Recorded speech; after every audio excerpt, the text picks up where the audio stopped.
Attention, Bird Nation! Breaking news straight from the beating heart of the Philadelphia Eagles, and trust me, what's happening behind the scenes is about to shake the entire NFL to its core. There's major movement going down in the halls of New Jersey, and the mastermind behind it all? None other than Howie Roseman, our relentless general manager. His eyes are locked on one mission: build an unstoppable war machine destined for Super Bowl glory. But hold up, it's not all sunshine and rainbows in the nest. Crucial decisions are looming, the kind that can completely shift the course of the season. The air is thick with tension, strategy, and raw adrenaline. Before we dive into this explosive intel, smash that like button if you believe Howie is the guy to lead this squad to eternal glory. And if you're feeling the same electric energy I am, drop it in the comments. Go Birds! Let's go to the Super Bowl. Now buckle up, because what's coming next will leave you breathless. Let's get into the full breakdown. There's a lot happening behind the curtain, and you need to know every detail. Let's dive right into it, because the headlines coming out of mandatory mini-camp this week are no joke. Jalen Hurts, the man, the myth, the Super Bowl MVP, has been absolutely surgical this spring. It's been nothing short of sensational. According to Elliot Shorr-Parks, in the 3 open practices between OTAs and minicamp,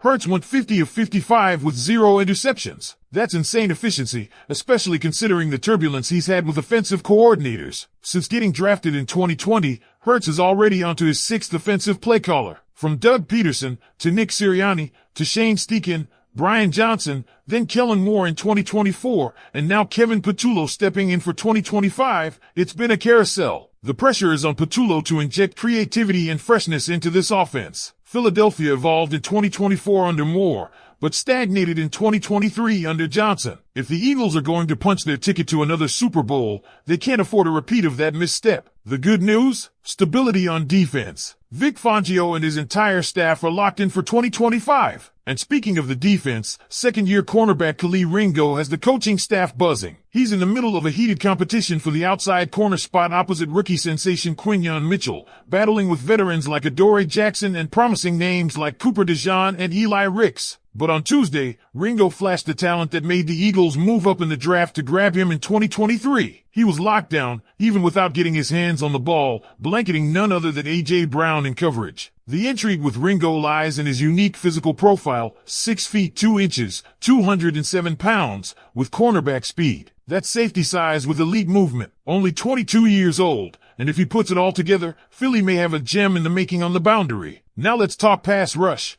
because this is where it gets juicy. Second-year edge rusher Jalix Hunt is showing that he might just be ready for a breakout. The Eagles are betting on youth over big-ticket trades. No splashy move for a Trey Hendrickson or a TJ Watt, not because Howie Roseman wouldn't love to add them, but because the Birds need to hit on their young talent and save cap space for future extensions. Names like Jalen Hurts, Jalen Carter, and Reed Blankenship are going to need fresh deals. So if Jalix Hunt can step up and be that guy, that's a massive win. And guess what? He showed up. Hunt was disruptive during mini-camp, giving left tackle Jordan Mailata fits with his speed, bend, and relentless energy. He forced Hurts off his spot multiple times and even notched some would-be sacks. He closed 2024 strong, especially in the playoffs, ranking top 12 among edge rushers per PFF, with a pass rush grade of 76.5 and 2 postseason sacks. His journey from college safety at Cornell to third-round pick edge rusher out of Houston Baptist is wild, and now it's starting to look like the Eagles found a serious weapon. Now here's a name that could redefine the identity of this defense, Jordan Davis. The big man is entering year 4,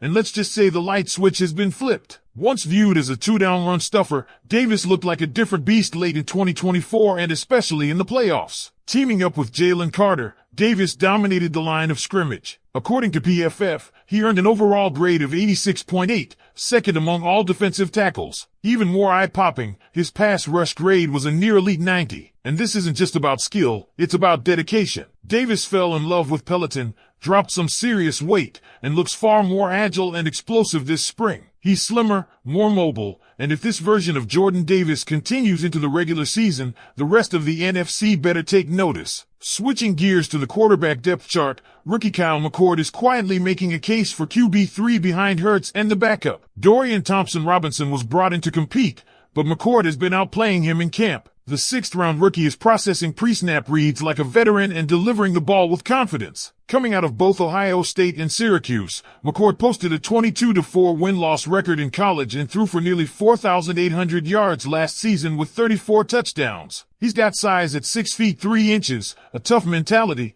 and he's willing to take hits and still deliver throws from the pocket. It's hard to believe a quarterback this polished fell to the 6th round, but Eagles fans might have something to look forward to if he keeps trending upward. Now let's touch on the wide receiver battle, which is getting absolutely heated. Behind A.J. Brown, DeVonta Smith, and Quez Watkins, there are a few guys clawing for the WR4 and WR5 spots. Two names that have emerged in minicamp: Danny Gray and Terrace Marshall. Gray, a former third-round pick by the 49ers, never found his rhythm in San Francisco, one career catch, mostly injured. But the Eagles brought him in for his elite speed, 4.3 in the 40-yard dash, and his near 9.0 relative athletic score. If he can stay healthy and catch consistently, his deep threat ability could open up the middle of the field for Brown, Smith, Dallas Goedert, and even Saquon Barkley. Then you've got Terrace Marshall, former second-round pick of the Panthers. He's bigger than Gray, 6 feet 2 inches, 205, and posted a ridiculous 9.76 RAS coming into the league. He's not a burner,